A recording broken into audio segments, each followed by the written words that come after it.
Yep, always gracious with his time. Frank Wilson joining us in studio. Coach, thanks so much for the time again. Thanks for having me. As usual. A rough game on Saturday. Take us through what maybe didn't go so well and what you take that's positive going forward from that ball game. You know, it's interesting. Here we play week 10 of a season, and guys are still going to the field and for the first time in starting roles, which is a blessing and a curse. A good thing because you're developing your roster. And so a guy like Jalen Haynes go to the field starting at defensive tackle in place of a Balin Baker who, for the fourth time, is not able to play this season, and a banged-up King Newton who would be the next guy. So you're on your third guy there and playing. And so we have the long-term development of our team continues to bluster, continues to learn because they're having to experience those things right now. And they're fighting. They're fighting very hard. And I was just pleased when you put the game in perspective and you take 2 quarters or a half, the first and the third, in this case, or in half. It's a 7-0 game against arguably the best team in Conference USA East. And then the back end of a game to recognize that we had opportunities to score, one with the field goal and 2 more shots in the end zone that we come up short because we don't finish plays. But guys are in position to make those plays. And at that time, the score is 28. You throw a pick 6, you throw another interception that sets up a touchdown, and then at the last minute, you give up 1. And just like that, it's 40 points with less than 5 minutes left. Kind of deceiving of how the game went in that case because at halftime, it's 10-0 the first quarter, it's 0-0, and the game is still very much in the balance.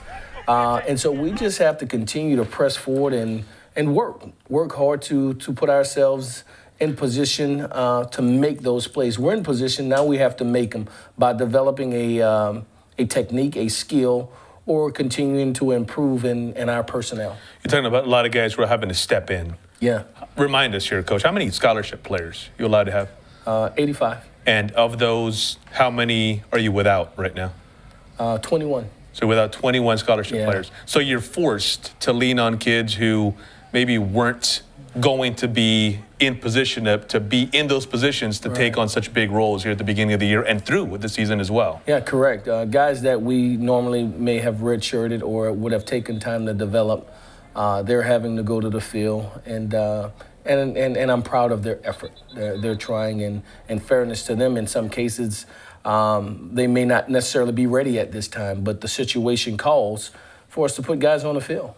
Yeah. And I think that's something that maybe a lot of folks don't understand from watching the team from the outside in is there's a balance there between you need to play the game. No matter how many injuries are happening or how many guys are down, the game needs to be played. But at the same time, you don't want to totally wreck a kid's confidence or throw him out there to dry if he's simply not ready. That's an incredibly tough balance to walk for a head coach, I think. A tremendous task that you ask a guy to go to the field to do.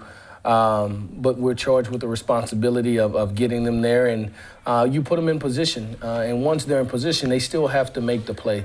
And unfortunately, right now, the scoreboard doesn't show the results of us making those plays enough. But our program is ascending. We're going in the right direction. Here's the thing for me, Hector. When I look to the side and I see a Frank Harris warming up, throwing it to our most dynamic big play guy and a Brett Winnigan, with Nathaniel Washington catching the ball, a Devin Boston who we bought in to give us a spark at the tailback position, a Blaze Moorhead, a Kirk Johnson, all of these guys, our only all-conference player, preseason nominee, and Carl Austin. I know our future will be all right because we'll get those guys back in the spring and next season. But right now, we're without them, unfortunately. And keep on fighting, and you guys get Marshall this coming weekend. Coach, appreciate the time. Thank you so much.